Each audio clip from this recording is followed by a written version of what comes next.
estudiado en literatura española, ¿verdad? Así que muy buenos días. Comenzamos entonces la clase de lengua. Vamos a iniciar en esta oportunidad referente a lo que es el contenido socioemocional, ¿verdad? Estamos hablando de lo que son la toma de decisiones. Para ello solo vamos a revisar, pues acá, una pequeña frase. Y dice así, ¿verdad? Toma decisiones desde el corazón y usa tu cabeza para hacer que funcione.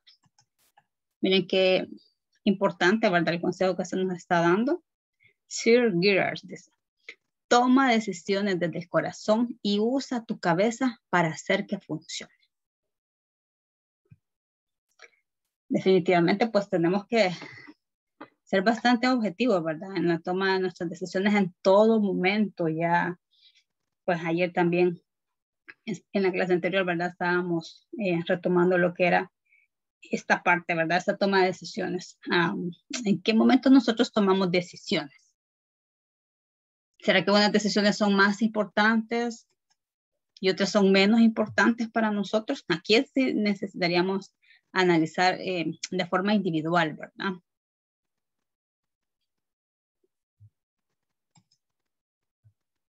Definitivamente todas las decisiones que nosotros tomemos, pues, son importantes porque tarde o temprano van a tener cierta incidencia en mi vida, ¿verdad? Ya sea de forma positiva o tal vez de forma no tan positiva como yo hubiese deseado, ¿verdad? Entonces sí, la invitación es hacia eso, ¿verdad? Aquí se aplica aquello que cuando tomamos decisiones definitivamente no tenemos que estar ni enojados ni contentos, ¿verdad? Porque definitivamente pues tenemos que ser en este caso bastante objetivos.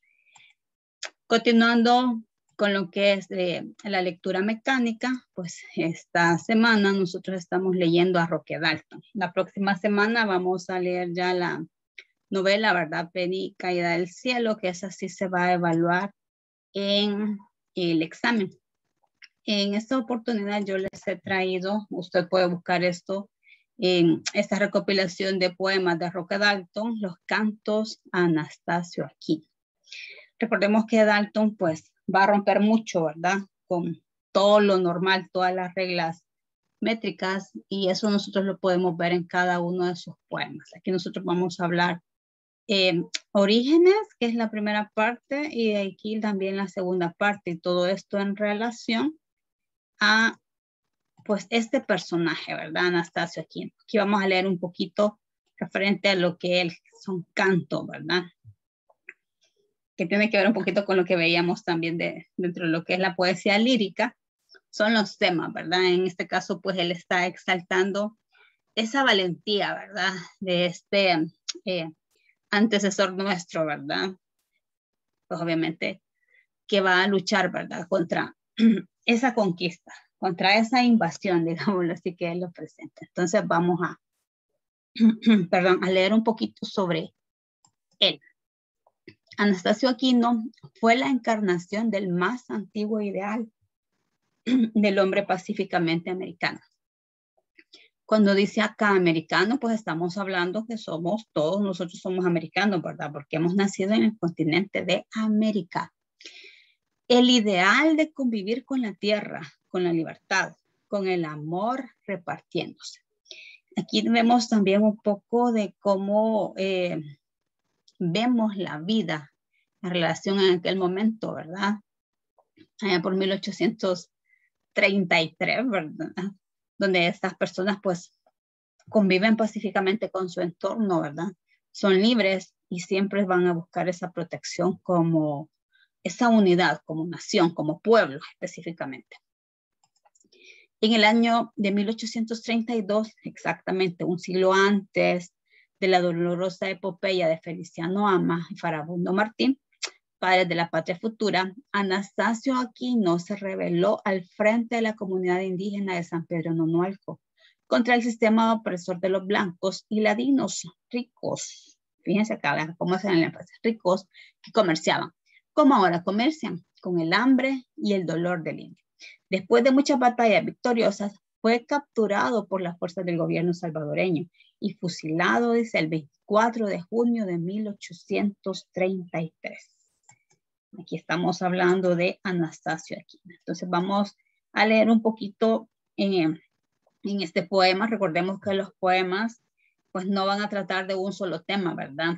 En la clase anterior veíamos también esta parte donde pues puede tratar el tema de un referente a lo que es una denuncia social, ¿verdad? Esos temas que están ahí, ¿verdad? Presentes, pero que pues diríamos que muy pocos se atreven a tocarlo, ¿verdad? Y Dalton lo está presentando desde este punto de vista, desde un poema, para presentar pues esta situación que él observa y que él pues está dispuesto a perpetuarla a través de estas letras, ¿verdad? En este poema que él escribe.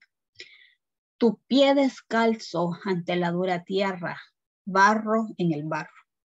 Tu rostro unánime ante el pueblo, sangre en la sangre. Tu voz viril de campo enardecido, grito en grito. Tu cuerpo, catedral de músculo rebelde, de hombre en el hombre. Tu corazón de pétalos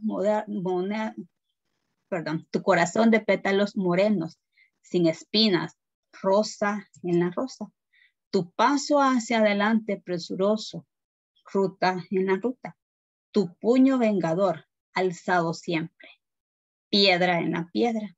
Tu muerte, tu regreso hacia la tierra, lucha en la lucha. Anastasio, Izalco, Lempa, Aquino.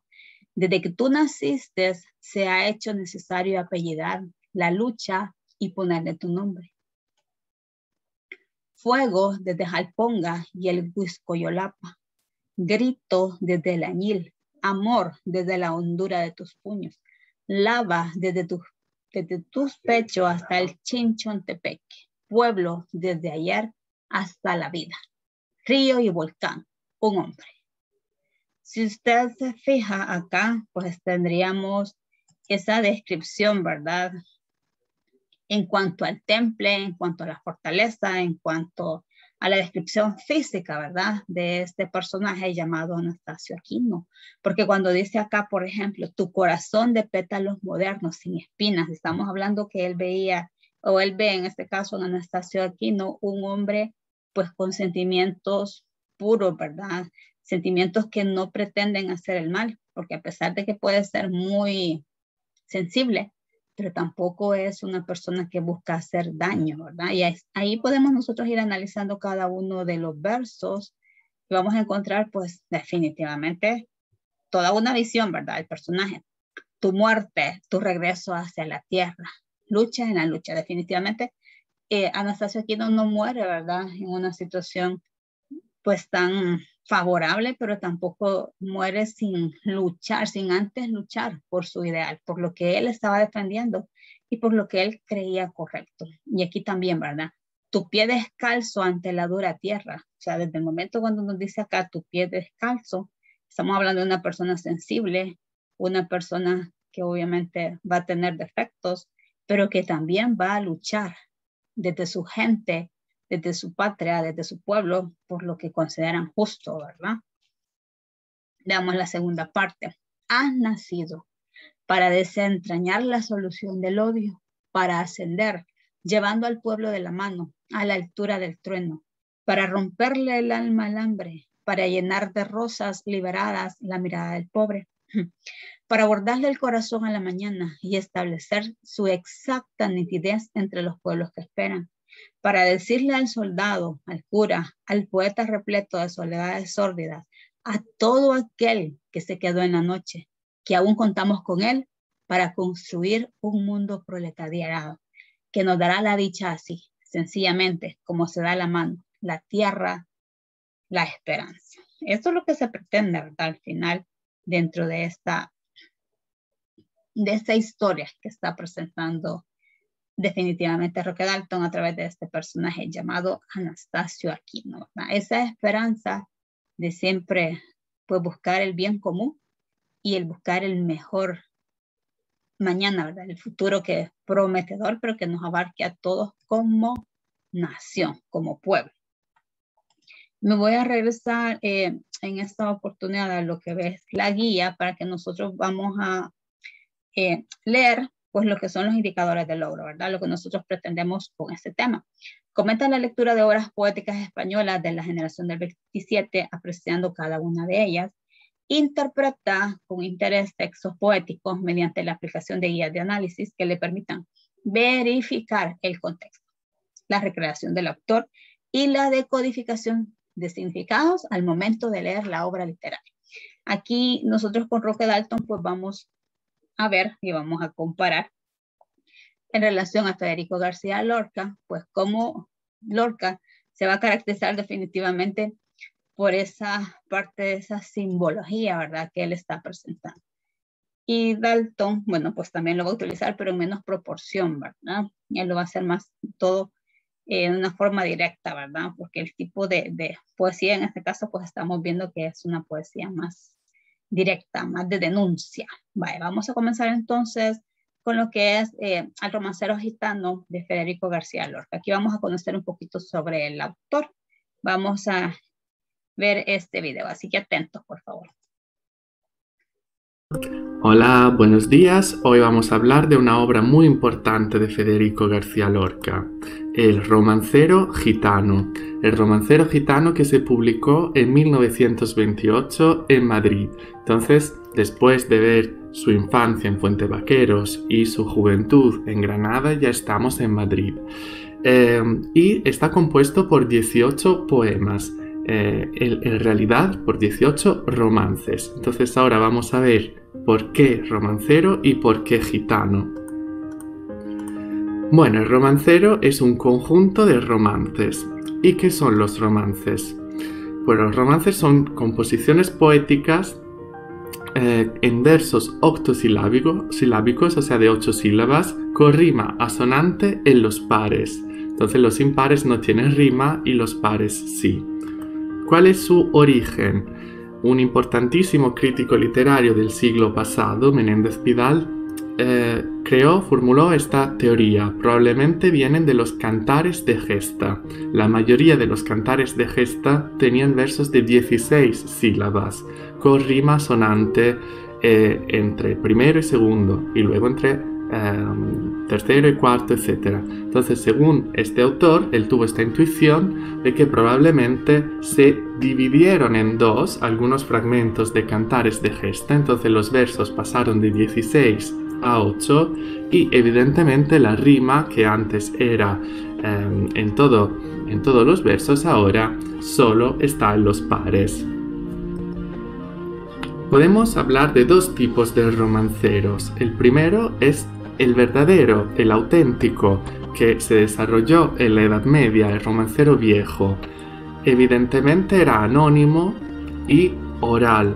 Entonces no tenemos un autor porque no se escribía y porque en muchos casos se representaba, igual que los cantares de gesta, se transmitía oralmente. Entonces cada juglar podía modificarlo, entonces no había un único autor. Y podemos hablar del romancero viejo hasta el siglo XVI. Luego llegamos a la etapa del barroco con el siglo XVII y algunos autores cultos como Góngora y como Quevedo entienden el potencial, la importancia del romancero en la cultura española y deciden retomarlo, y ellos mismos empiezan a escribir romances.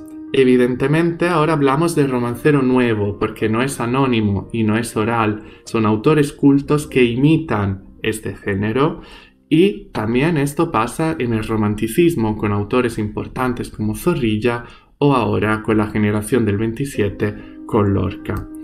¿Cuáles son las características de los romances? Bueno, del romancero viejo, como hemos dicho, la transmisión oral. Pero hablando del estilo, pues se mezcla la narración y el diálogo.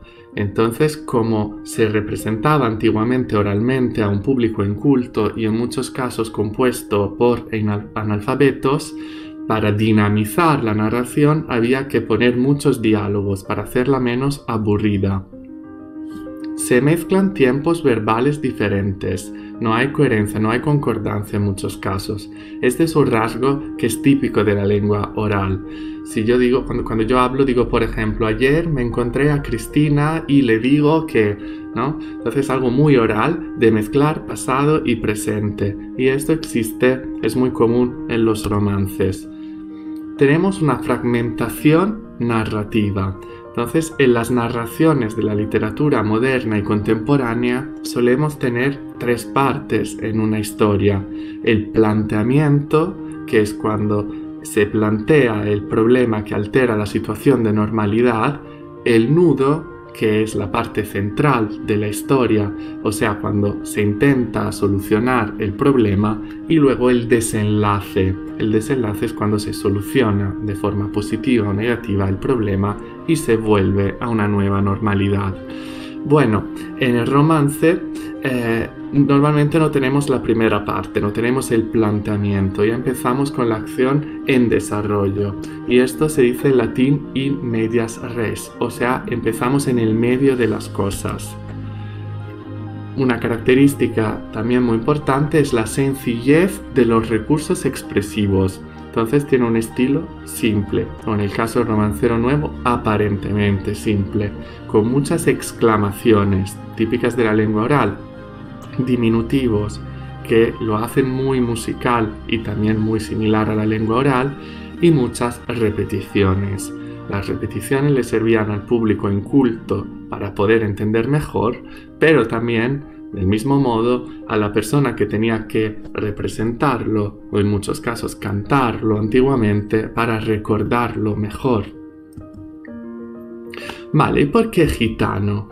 Bueno, primero tenemos que decir que, a diferencia de Italia, por ejemplo, donde los gitanos llegan de otros países, normalmente los países del este de Europa, en cambio en España los gitanos son españoles, son antiguamente españoles y llevan en España y sobre todo en Andalucía muchísimos siglos. Los gitanos de España tienen también una lengua que se llama el caló, que es muy parecida al español, pero tiene una pronunciación diferente, mucho léxico diferente. Entonces Lorca sigue con esta obra una recuperación de lo tradicional de Andalucía que ya había empezado en el poema del Cantejondo. Y todo el mundo se sorprende por esto, porque los gitanos siempre en la historia han sufrido discriminaciones, entonces la gente no entiende por qué dedicarle un poema a los gitanos. Bueno, él siempre ha sentido mucha empatía por las poblaciones discriminadas, probablemente porque siendo él homosexual también se sentía muy empático, entonces se sentía muy parecido a las personas que sufrían discriminaciones. Y cuando la gente le preguntaba por qué dedicar un libro a los gitanos, él dijo eso. Lo llamo gitano porque el gitano es lo más elevado, lo más profundo, más aristocrático de mi país. Un libro donde apenas se está expresada la Andalucía que se ve, pero donde está temblando la que no se ve. Un libro antipintoresco, antifolclórico, antiflamenco, donde no hay más que un solo personaje grande y oscuro como un cielo de estío. Un solo personaje que es la pena que se filtra en el tuétano de los huesos.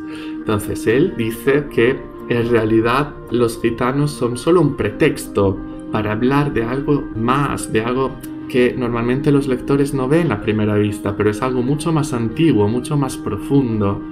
Y la verdadera protagonista de esta obra es la pena, que él personaliza en esta declaración porque lo pone en mayúscula.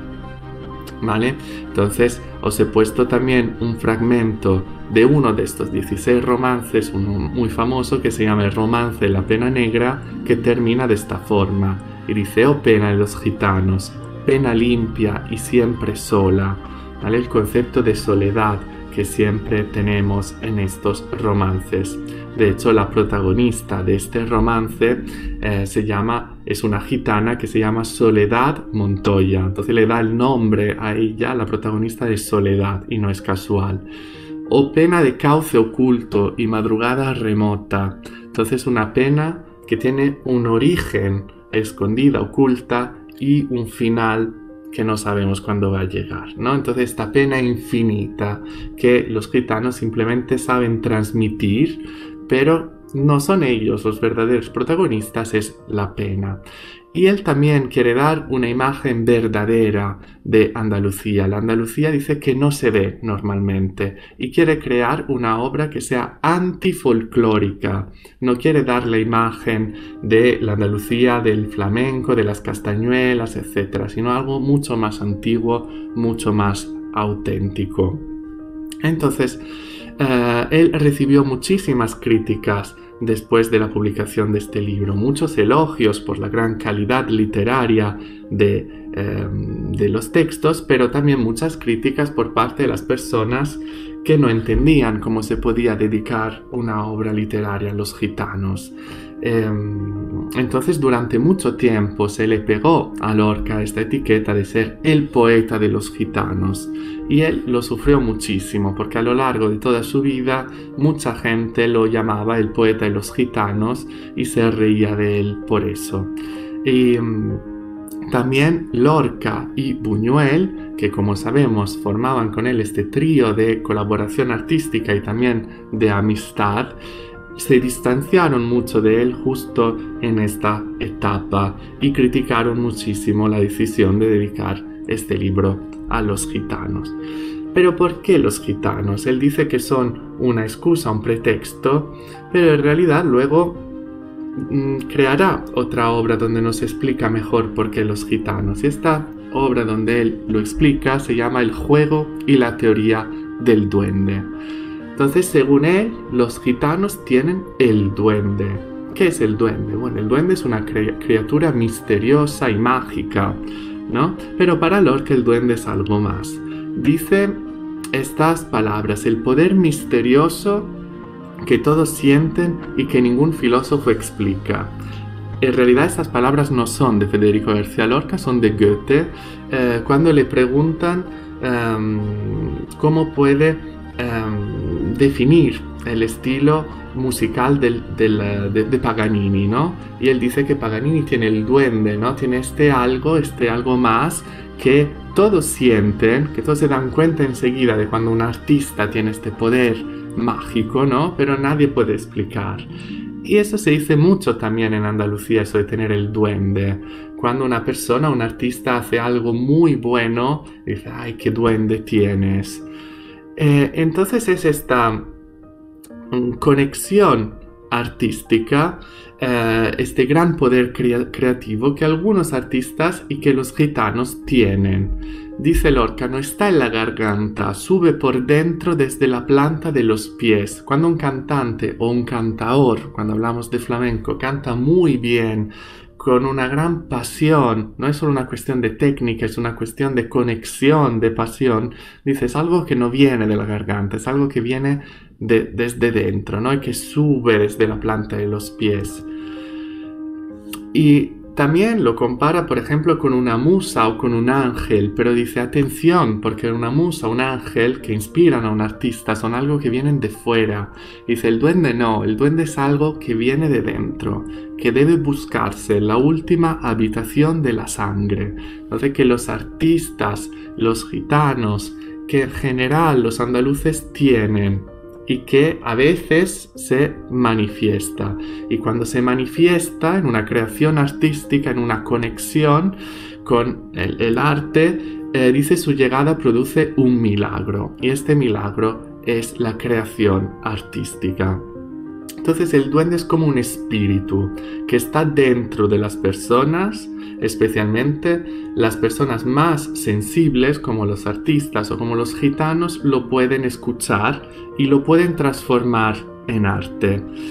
Y el duende es un espíritu que se basa en los contrastes, porque por un lado los gitanos tienen estas raíces muy fuertes que los relacionan con su tierra, con Andalucía, pero por otra parte también tienen este deseo de libertad. ¿no? Que ya vimos, por ejemplo, en el poema Memento, ¿no? Por un lado la tierra y por otro lado el viento. Eso es muy típico del duende, que por un lado te relaciona, te ata a tu tierra y por otro lado te da esas ganas de huir, de escapar. Entonces, para Lorca los gitanos tienen el duende y por eso son los protagonistas más indicados para narrar estas historias, estos romances del romancero gitano.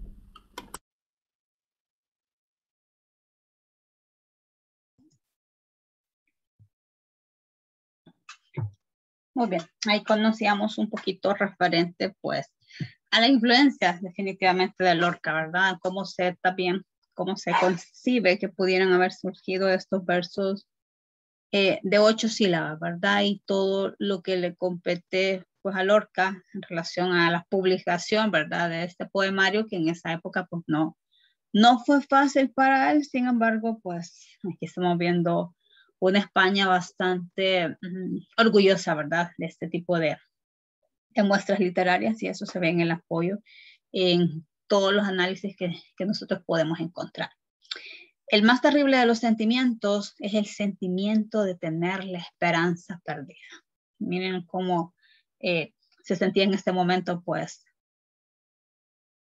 Lorca, ¿verdad? No se sentía definitivamente, pues, muy apoyado. Vemos que sus dos amigos, pues, al publicar este libro, este romancero, que con estos poemas, pues, no lo reciben a bien, ¿verdad? Sino que lejos de eso se retiran en cuanto a ya no tener mucho contacto con él, ¿verdad? Como los antiguos amigos que eran y sí, pues expresan una crítica bastante fuerte y eso definitivamente pues lo vemos acá, ¿verdad? Que él siente que no tiene la esperanza, ni siquiera la esperanza porque ya siente que ya la perdió. Federico García Lorca entonces nace allá en 1898 y fallece en 1936, ¿verdad? No fallece pues de la mejor manera. Fue un poeta y dramaturgo español. A los 10 años ya tocaba el piano y publicó su primer libro, Impresiones. En 1915 comienza a estudiar filosofía, letras y derecho en la Universidad de Granada. De hecho, él nace en Granada, ¿verdad? Forma parte de El Rinconcillo, centro de reunión de los artistas de Granada, al sur de España.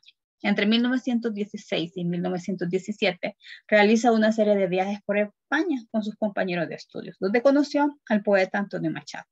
En 1919 se traslada a Madrid y se instala en la residencia de estudiantes. Allí se relaciona con Juan Ramón Jiménez y con todos los jóvenes poetas que constituyen la generación del 27. Ellos forman este círculo literario y lo bautizan con pues, el título de la generación del 27, que hace referencia a 1927. Entre 1929 y 1930 visita Nueva York y La Habana. La experiencia vivida en este viaje va a marcar enormemente su vida y su obra. A raíz de esto, se suele distinguir dos etapas que marcan su producción literaria. Por un lado, su poesía tradicional española, donde expresa algunos temas recurrentes como el deseo, la muerte, la rebeldía, que tiene que ver con esa simbología que se mencionaba también en el video, ¿verdad? Y vamos a ver, bueno, elementos de la naturaleza que son muy recurrentes, ¿verdad? Como lo es la luna, aquí que estamos hablando que estos poemas están dedicados a los gitanos, habla del gitano también, y ahí vamos a ir viendo esa simbología que él utiliza. Siendo una de sus obras de este periodo El romancero gitano. En la otra etapa, Lorca está muy influido por los movimientos de vanguardia y en especial por el surrealismo. Cuando hablamos entonces cómo puede influir este movimiento de vanguardia, vamos a retomar estas características de la poesía de vanguardia, ¿verdad? Cómo puede influirse entonces en Lorca, ¿verdad? Que él escribe también otro poemario de esa visita a Nueva York, Poeta en Nueva York, lo titula él. ¿Qué se busca con esa poesía de vanguardia? Bueno, lo original, lo autónomo, lo sorprendente, crear mundos fantásticos, hasta cierto punto caóticos, sorprendentes, contradictorios, absurdos. Aquí vamos a romper con todo lo habitual, todo lo aceptable, todo lo normal. ¿Qué se va a eliminar? Bueno, la narración, desde lo sentimental, lo anecdótico, lo didáctico. ¿Por qué? Porque le va a dar la capacidad, sí, de crear, ¿verdad? Pero ya mundos fantásticos que va a romper con todos los esquemas. ¿Y qué se valora? Bueno, como estamos hablando de esa simbología, pues obviamente va a entrar la metáfora como una herramienta bastante útil, ¿verdad? La imagen creada, el aspecto lúdico de las palabras. Los temas, podemos tener temas científicos, sociales, tecnológicos. Aquí podemos hablar en Lorca, los temas sociales, estamos hablando de este grupo de personas, ¿verdad?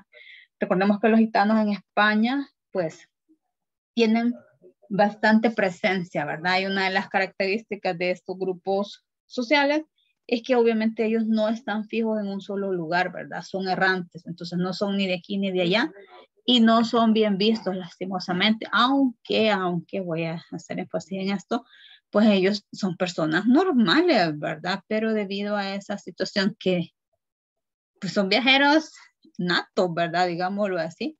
Pero sí, muchos de ellos, por ejemplo, logran ingresar a universidades muy prestigiosas, logran obtener su título académico y ejercen, ¿verdad? Siempre dentro de estos grupos, porque sí son muy fieles a esos ideales. Tras su viaje a Nueva York, compone una serie de poemas que marcan esta etapa, en los que se refleja temas como la miseria, el hambre y la injusticia social. Estos poemas fueron publicados de manera póstuma en el libro Poeta en Nueva York. Con el inicio de la guerra civil, muchos intelectuales se aislaron en el ejército republicano y se convirtieron en combatientes. Eran literatos desde el campo de batalla. Otros, como el mismo García Lorca, si bien no se unieron al ejército, fueron víctimas. Pues Lorca, ¿verdad? Fue ejecutado por milicianos nacionalistas por su condición de artista de izquierda y por su homosexualidad. Entre sus obras están los libros de poesía. Tenemos, por ejemplo, libros de poemas, Poemas del Cante Fondo, Romancero Gitano, Poeta en Nueva York, y las obras de teatro Bodas de Sangre y Yerma, que también son bastante emblemáticas. El contexto histórico. Al comenzar la década de 1920, el ambiente intelectual de Europa y España está marcado por el intelectualismo, el purismo y las vanguardias. Por ello, el ambiente de optimismo, de lo lúdico y la despreocupación marcarán el primer periodo de los autores de la generación del 27, al que pertenece Federico García Lorca. Los autores de esta generación nacen entre 1892 y 1906, se les llama que son coetáneos, ¿verdad? Porque más o menos estamos hablando que la diferencia va a andar alrededor de, en cuanto a fechas de nacimiento, de 10 años, ¿verdad? No va a ser mucho. Logrando su madurez y prestigio en los años de la Segunda República Española, por 1931 a 1936. No obstante, en los años 20 irrumpieron el fascismo, con Mussolini en Italia en 1922 y la dictadura de Primo de Rivera de 1923 a 1930. O sea, el contexto definitivamente no fue nada fácil, ¿verdad? Para ellos. Luego comienza la guerra civil, en la que un levantamiento militar derrota al gobierno republicano de izquierda. El contexto cultural. La generación del 27. Los principios estéticos que inspiraron la poesía de la generación del 27 fueron rechazo a la literatura realista, es decir, a la que se centra en reflejar las cosas tal como son. Consideración de que la forma en que se dicen las cosas es más importante que la claridad del contenido mismo. Se van a fijar mucho pues definitivamente en cómo las palabras que se están utilizando, los recursos literarios que se están utilizando, ¿verdad? En este caso. Predominio de la metáfora, sobre todo la de tipo surrealista, es decir, la que tiene un valor distinto para el subconsciente de cada lector. Muchas veces esto hizo que su arte fuera considerado elitista. ¿Por qué razón? Bueno, obviamente al utilizar metáforas va a exigir de nosotros los lectores, pues, un análisis un poquito más profundo, ¿verdad? Nos vamos a tener que detener más al interpretar esas estrofas, esos versos, y poder pues lograr entender, ¿verdad? Definitivamente qué es lo que estos autores querían transmitir como grupo de esta generación del 27. También la poesía del 27 fue una poesía rica con gran diversidad de temas. ¿Cuáles temas eran los que abordaban? Tenemos la condición humana de cara a la guerra y la violencia, el exilio y la nostalgia por la tierra. Esto se ve bastante definitivamente en este tipo de poesía, porque ellos, ya vimos el contexto, ¿verdad? Social, el contexto político que se vive. Pues muchos tuvieron que ser exiliados, ¿verdad? Porque no estaban de acuerdo cómo se estaba manejando en aquel momento en España. Entonces ya eran personas, pues, no gratas, ¿verdad? Y lo vemos en este caso también con Federico García Lorca. La realidad social y los grandes problemas del ser humano. La muerte, las pasiones, los sueños, el destino, la religión. El folclore y raíces populares. Esto sí es bien importante porque ellos van a tratar de rescatar toda esa identidad cultural, ¿verdad? Que en un momento determinado se estaba perdiendo. Sin embargo, ese era uno de los objetivos de esta generación del 27, ¿verdad? Lograr que cada español se sintiese orgulloso de su tierra, de su nación, de ser español, de la misma cultura, de la misma literatura de ellos, ¿verdad? Y es donde vienen a retomar bastante, que también se ve en la generación del 98, pues estos autores clásicos que ellos van a rescatar, porque las nuevas generaciones no los conocían. Entonces sí fue un reto bastante grande para ellos. Y yo pienso que sí lo logran hacer, ¿verdad? Porque pues en España todas las personas apoyan mucho, ¿verdad? Es su propia cultura y sí se da esa identidad cultural. Vamos a leer en este caso un poema escrito por Rafael Alberti, que también pertenece a la generación del 27. Se equivocó la paloma, se equivocaba. Por ir al norte fue al sur. Creyó que el trigo era agua. Se equivocaba. Creyó que el mar era el cielo, que la noche en la mañana. Se equivocaba. Que las estrellas, rocío, que la calor, la nevada. Se equivocaba. Que tu falda era tu blusa, que tu corazón su casa. Se equivocaba. Ella se durmió en la orilla, tú en la cumbre de una rama. Entonces, vemos acá, ¿verdad? Un tipo de poesía donde pues definitivamente está rompiendo con lo habitual, ¿verdad? Todos está siendo presentado de una forma contradictoria a lo que nosotros llamaríamos normal o sería lo aceptable, ¿verdad? Por ir al norte fue al sur, o sea, va a buscar sus propias ideas, ¿verdad? Va a luchar por esos ideales, aunque eso que implica que muchas veces se va a equivocar, que muchas veces va a fallar, pero que lo va a lograr tarde o temprano, ¿verdad? Y a eso se refiere un poco de lo que son los temas, ¿verdad? El destino, las pasiones por lograr esos objetivos. El romancero gitano. Fue escrito ya el libro en sí, allá por 1924 y 1927, publicado en 1928. Alcanzó un gran éxito. La primera mención que se tiene de la idea de un romancero gitano hecho por Lorca se halla en una carta de Melchor Fernández Almagro, íntimo amigo del poeta, fechada en Granada el 1 de julio de 1922 y que parece pues un interesante testimonio para saber las motivaciones que llevaron a Lorca a crear esta obra. Y dice así: quiero hacer este verano una obra serena y quieta. Pienso construir varios romances con lagunas, romances con montañas, romances con estrellas. Una obra misteriosa y clara que sea como una flor, arbitraria y perfecta como una flor, toda perfume. Quiero sacar de la sombra a algunas niñas árabes que jugarían por esos pueblos y perder en mis bosquecillos líricos a las figuras ideales de los romancillos anónimos. Figúrate un romance que en vez de lagunas tenga cielos. Ahí lo vemos también con el poema anterior, ¿verdad? ¿Hay nada más emocionante?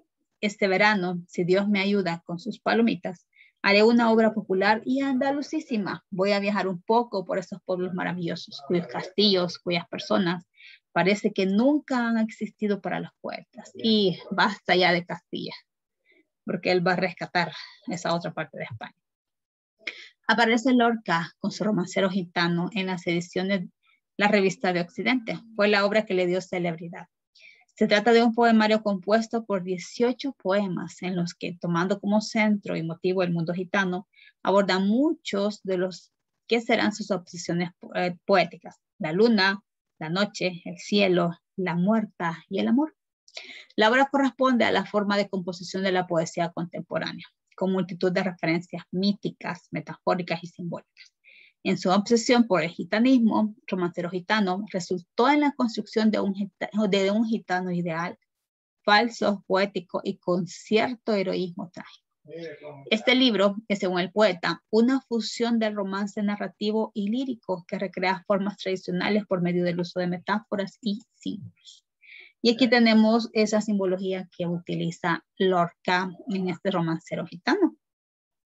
Por ejemplo, el agua estancada, el pozo, ¿qué significa, verdad? De acuerdo a lo que presenta Lorca en sus poemas. Inmovilidad, muerte también. El agua corriendo, que puede significar la vida, el amor.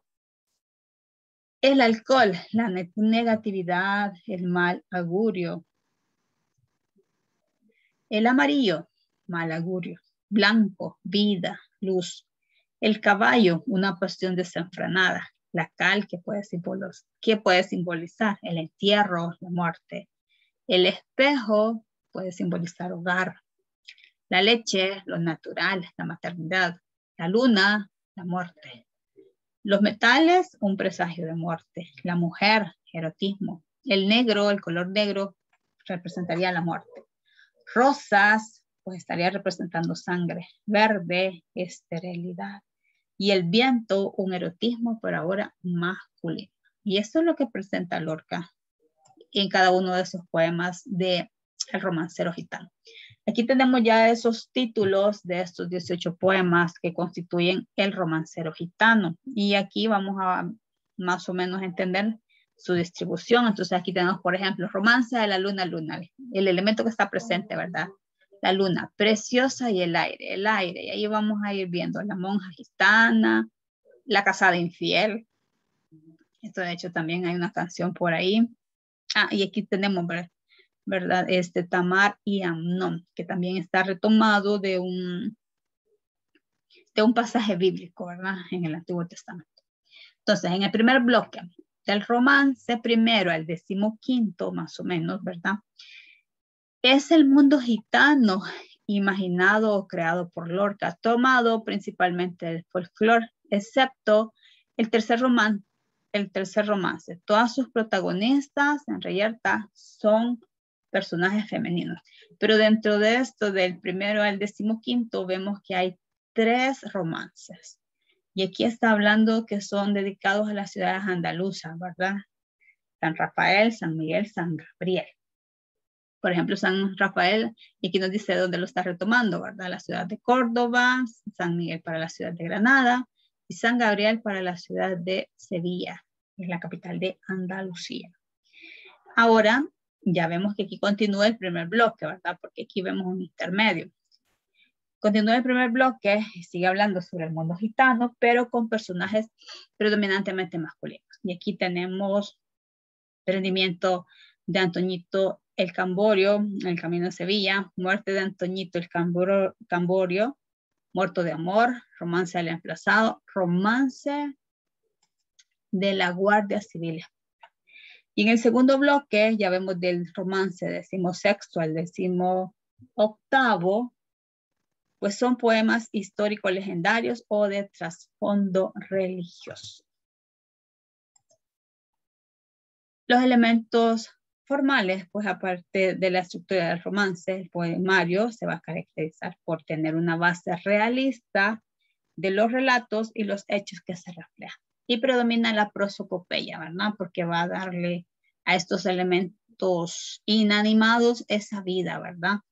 y le va a dar esos rasgos, esas cualidades o esos defectos humanos, ¿verdad? A estos elementos inertes. Por eso dice acá que va a dotar de rasgos humanos a seres inertes y animales. Por ejemplo, pues en este caso estaríamos hablando de lo que es la luna. Vamos a seguir conociendo, pero ahora ya de lleno, en lo que es el análisis de esta obra de Romancero Gitano. Atentos, por favor. Bienvenidas y bienvenidos a un nuevo vídeo de Corazón sin Sangre. Hoy vamos a ver un resumen del Romancero Gitano. Primer poema, El romance de la luna, Luna. En una fragua en la que trabajaban los gitanos, según la tradición, que el herrero es la profesión típica del gitano. Cuando el niño está solo se produce su muerte, y es Luna, con apariencia de mujer, la envidiada de la muerte. El poema acaba con el llanto de los gitanos. Segundo poema, Preciosa y el aire. Es un poema inventado, pero con un personaje de tradición literaria, la gitana preciosa de las novelas ejemplares de Cervantes, famosa bailarina y cantante de romances. Al son del panderete. Aparece el viento como personaje, sátiro enamorado de doncellas. Viene preciosa por el camino, tocando el panderete. Al verla, el viento se levanta, interesado sexualmente. Empieza a perseguir a la gitana, que se refugia en casa de los ingleses. Referencia menos gitana del romancero. Es a partir del siglo XIX cuando los ingleses se habían instalado en Andalucía por razones económicas. El viento se enfurece al no conseguir su propósito. Poema tercero, Reyerta. Una lucha, pelea de jóvenes gitanos que se atacan sin saber por qué. Una mirada, un roce, un amor. Comienza con la situación a los jinetes en un ambiente de muerte, y la violencia y la tensión es enorme. Los gitanos traían pañuelos para las heridas y navajas. Uno de ellos, con varias heridas, inicia su camino hacia la muerte. Llega el juez con la Guardia Civil y se le comenta que ha ocurrido algo habitual entre gitanos. Finalmente, la tarde, como mujer, cae sobre los cuerpos de los jinetes muertos. Poema cuarto, Romance sonámbulo. La historia de tres personajes, la gitana enamorada que, cansada de esperar en su baranda, termina suicidándose en el aljibe, que es un pozo o un depósito de agua. Y los compadres, el novio o amante bandolero que viene herido y moribundo, y el padre de la gitana. Desde el principio del poema son frecuentes los símbolos que evocan la muerte: el verde, la fría plata, la sombría, la mar amarga. El poema finaliza con la llegada de la Guardia Civil para llevarse al gitano. Poema quinto, La monja gitana. Una monja borda flores, que son aleíes, aunque quisiera bordar sus sueños, eróticos o sexuales, flores de fantasía, la presencia secreta de un hombre, caballista, y una relación amorosa. Finalmente, la monja continúa bordando las flores. El poema sexto, La casada infiel. Cuenta una relación amorosa entre una moza casada, lo cual oculta, y un gitano, La noche de Santiago. Poema séptimo, Romance de la pena negra. Cuenta la enorme pena de Soledad Montoya, pena que solo es posible apagar con la muerte. Tal como dijo Lorca, la pena de soledad es la raíz del pueblo andaluz. El amor agudo, intenso, a nada, un ansia sin objeto.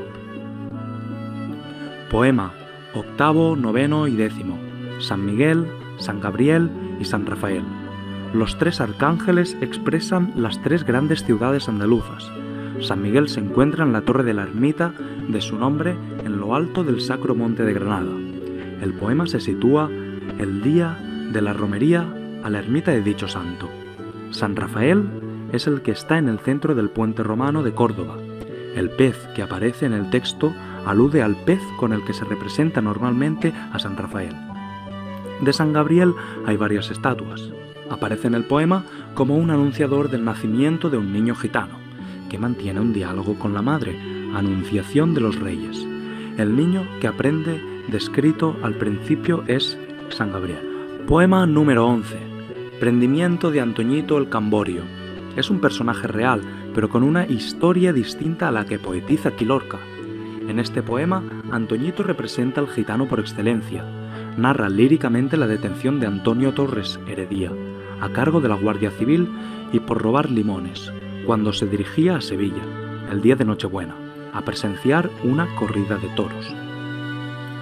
Poema número 12. Muerte de Antoñito el Camborio.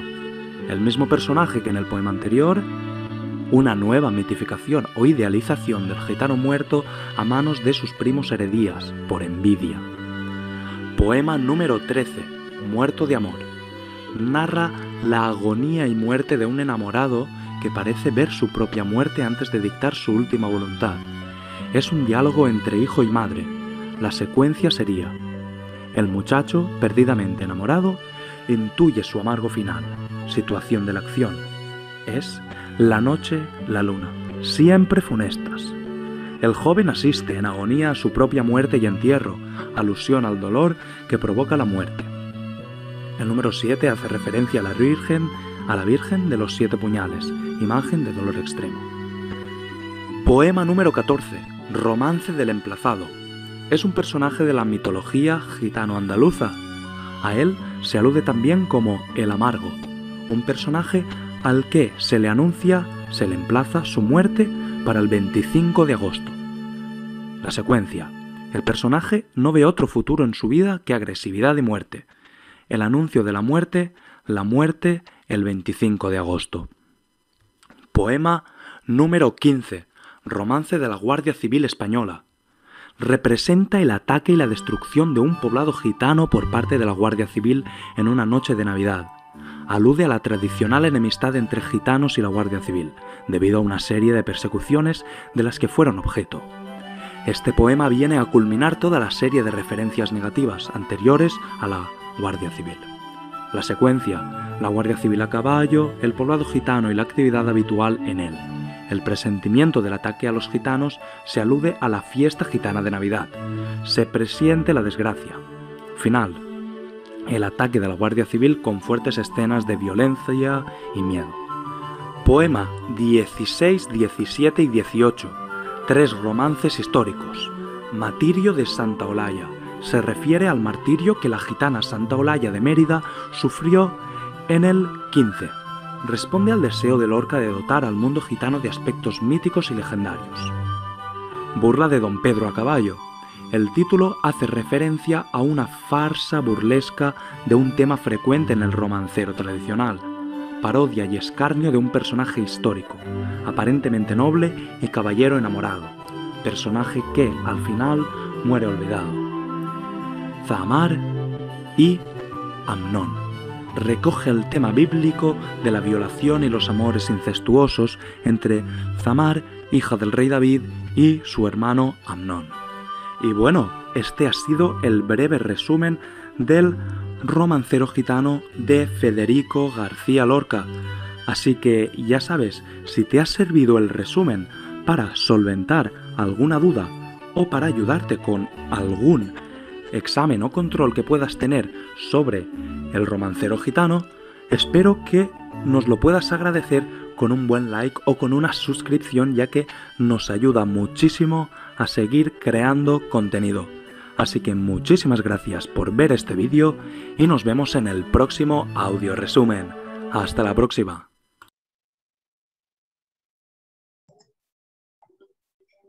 Con este video, pues entonces estamos profundizando más, ¿verdad? En lo que es esta producción literaria, Romancero Gitano. Ahí, así a grosso modo, nos van explicando los temas, ¿verdad?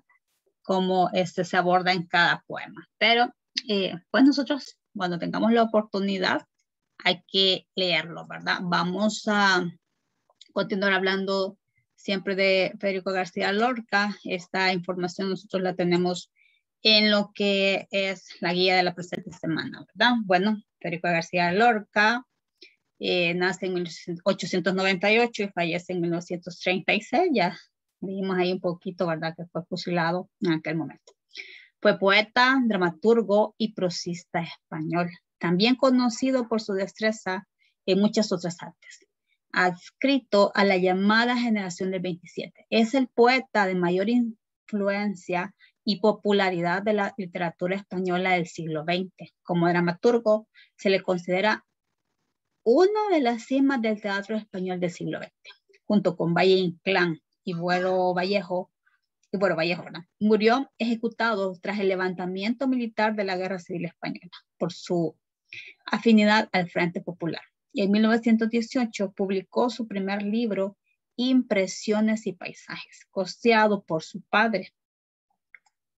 En 1920 se estrenó en teatro su obra El maleficio de la mariposa. En 1921 se publicó Libro de poemas. En 1923 se pusieron en escena las comedias de títeres La niña que riega la albahaca y El príncipe preguntó. En 1927 en Barcelona expuso su primera muestra pictórica. En 1929 marchó a Nueva York. Para entonces se habían publicado, además de los antes mencionados, sus libros, canciones y el primer romancero gitano en 1928. Siempre, pues, su obra poética más popular y más accesible. A García Lorca le molestaba mucho que el público lo viera como gitano, que también lo pudimos corroborar en este caso, en esos videos, ¿verdad? Donde nos presentaban ese análisis. Vamos a hablar también, nuevamente ya directamente, de lo que es este romancero gitano.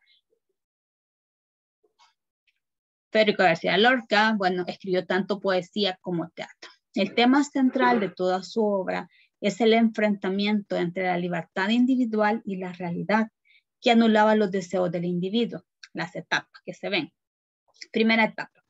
Destacan en ella los libros Poema del Cante Hondo, influida por la lírica popular andaluza, y Romancero Gitano, colección de romances en que se eleva el mundo gitano a la categoría de mito. Segunda etapa. Se inicia con Poeta en Nueva York, obra en la que Lorca emplea técnicas surrealistas y el verso libre para denunciar una civilización deshumanizada, marco de todo tipo de injusticias sociales. Ya vamos a leer un poquito el romancero gitano. Entonces dice acá: arrastra las respuestas a las preguntas derivadas del poema. Sí, entonces sí tenemos que ver primero entonces el poema. Permítanme un momentito. Vamos a ver entonces esto del romancero gitano para poder contestar esta actividad.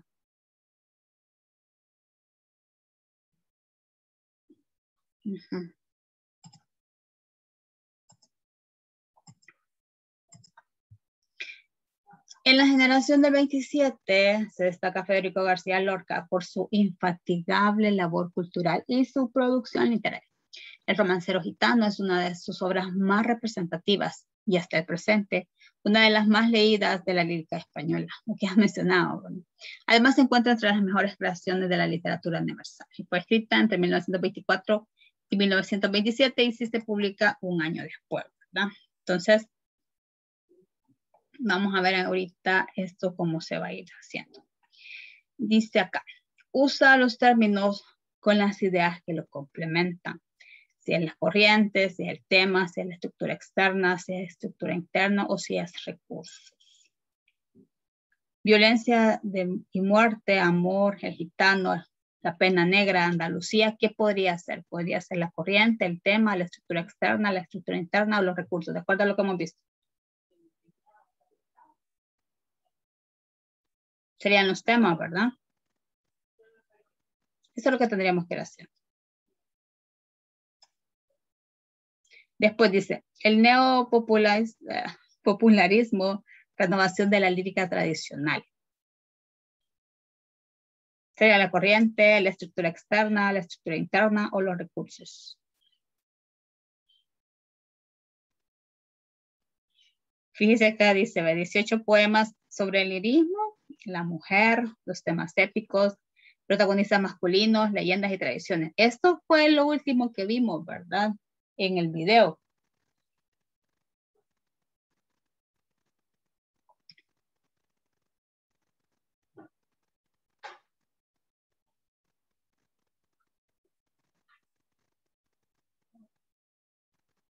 En este caso podría ser, pongámosle aquí, estructura externa. Después estructura interna, ya lo vendríamos a hacer acá.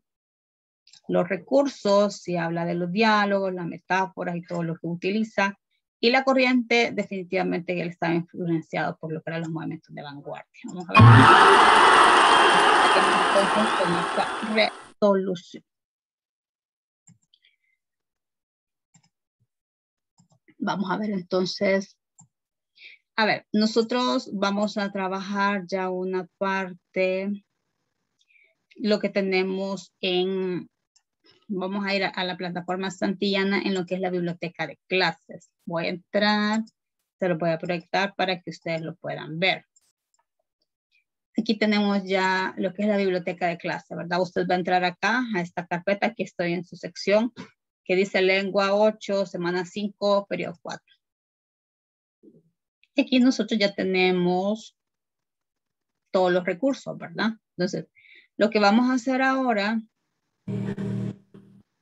serían, estas actividades son las que comenzamos el día de ayer, ¿verdad? Entonces ahora vamos a completar lo que dice acá, el romancero gitano, ¿sí? Y para eso también usted puede utilizar estos recursos y también estos.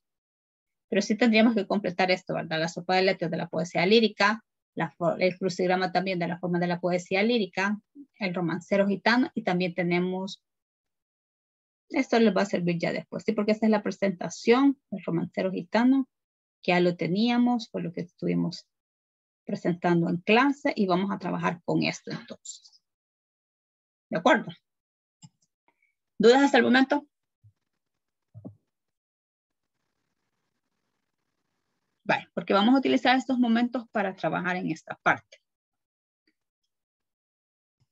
Vamos bien, entonces nos quedaríamos hasta acá con lo que es el tema y recordar siempre que podemos ver las clases, ¿verdad? En la página del Ministerio de, perdón, sí, las clases del Ministerio de Educación en el canal nacional o escucharlas a través de la radio nacional, ¿verdad? Que nosotros también podemos hacer uso de esos recursos. Así que muchísimas gracias por su asistencia.